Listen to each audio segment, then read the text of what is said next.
Sebanyak 3 tim negara jadi calon lawan Timnas Indonesia U23 pada babak semifinal Piala AFF U23 2025.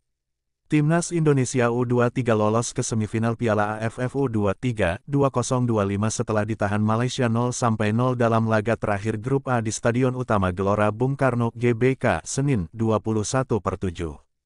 Hasil imbang tersebut membuat Indonesia menjadi juara Grup A. Pada babak semifinal Piala AFF U23 2025 nanti, Indonesia akan melawan antara juara Grup C atau runner-up Grup B atau Grup C. Dengan melihat bagan tersebut, terdapat 4 tim yang berpeluang menjadi lawan Timnas U23. Dari kemungkinan juara Grup C, Thailand dan Myanmar sama-sama berpeluang memimpin klasemen di Grup C. Kedua tim akan melakoni pertandingan terakhir pada Selasa, 22/7 di Stadion Patriot Candrabaga. Thailand hanya butuh hasil imbang untuk tetap jadi juara Grup C. Sedangkan Myanmar membutuhkan kemenangan. Sedangkan kemungkinan runner-up Grup B ada pada Vietnam. Apabila Kamboja menang, maka Vietnam akan jadi runner-up Grup B. Seperti Thailand, Vietnam U23 juga hanya membutuhkan imbang untuk jadi juara Grup B. Sementara Kamboja saat ini hanya punya peluang sebagai juara Grup B dan tidak bisa menjadi runner-up Grup B.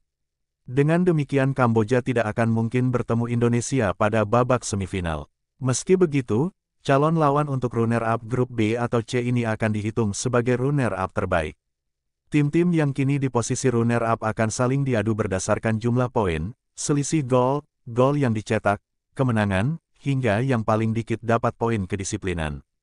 Babak semifinal Piala AFF U23 2025 akan berlangsung pada Jumat, 25/7 di Stadion Utama GBK Senayan. Calon lawan Indonesia di semifinal Piala AFF U23. 1. Thailand, juara Grup C, runner-up Grup C. 2. Myanmar, juara Grup C, runner-up Grup C. 3. Vietnam, runner-up Grup B. Striker Timnas Indonesia U23 Jens Raven mengaku tak peduli skuad Garuda Muda akan berhadapan dengan Thailand atau Vietnam di semifinal Piala AFF U23 2025.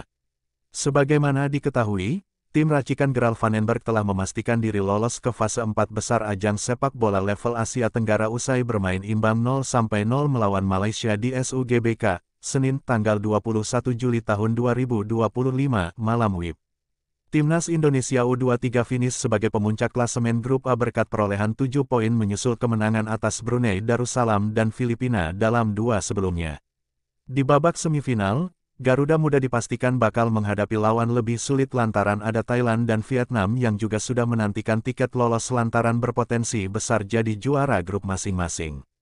Berdasarkan bagan, Timnas Indonesia U23 diprediksi bakal berhadapan dengan jawara Grup C.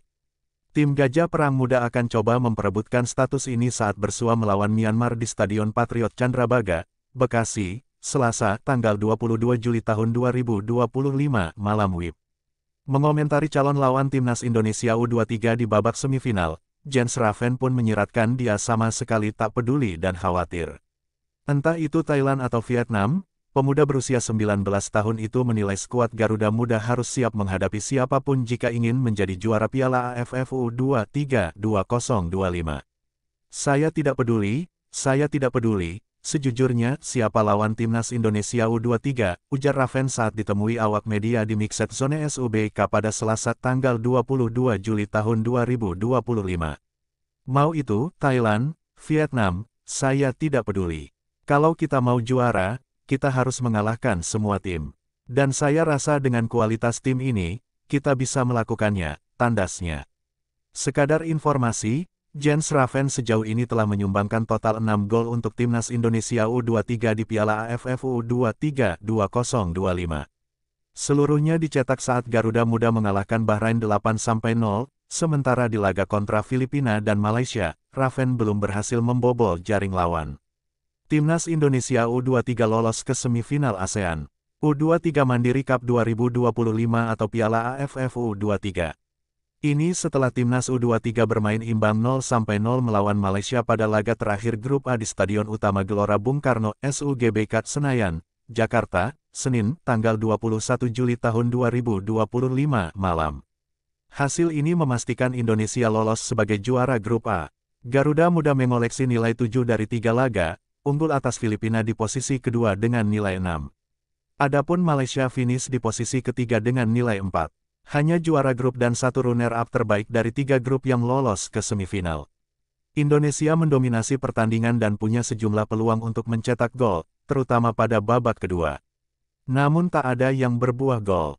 Setelah hanya bermain imbang tanpa gol di babak pertama, pelatih Gerald Vandenberg hanya melakukan satu pergantian pemain di awal babak kedua. Alvarez Buffon digantikan Ahmad Maulana Syarif. Baru 5 menit masuk sebagai pemain pengganti, Ahmad Maulana melakukan penetrasi di kiri pertahanan Malaysia. Umpannya ke kotak penalti tak mampu dimaksimalkan Jens Raven yang menyambut dengan tendangan salto. Namun tak mengenai bola. Menit ke-53, Malaysia mengancam dengan tendangan bebas dari luar kotak penalti. Tendangan keras Muhammad Alif Iswan mampu ditepis Cahya Supriyadi dan hanya menghasilkan tendangan penjuru untuk Malaysia. Semenit berselang Indonesia kemudian sempat mendapat peluang melalui serangan balik cepat. Namun Raven terlambat memberi umpan. Bola akhirnya dihalau pemain Malaysia. Hanya berbuah sepak pojok bagi Indonesia. Menit ke-58, Raven mendapatkan peluang emas. Tendangannya melanjutkan operan Ahmad Maulana masih bisa diselamatkan kiper Malaysia. Menit ke-60, Malaysia kembali melancarkan serangan melalui Muhammad Aiman Yusuf. Tendangan mendatarnya masih bisa ditangkap Cahya Supriyadi. Hingga 5 menit tambahan waktu skor bertahan tanpa gol. Jumlah penonton malam ini 27.013 lebih dari 3 kali lipat dari laga sebelumnya melawan Filipina yang hanya 8.400 penonton. Laga semifinal pada tanggal 25 Juli tahun 2025 dan final akan digelar tanggal 29 Juli tahun 2025 di SUGBK. Belum diketahui siapa lawan Indonesia di babak semifinal nanti.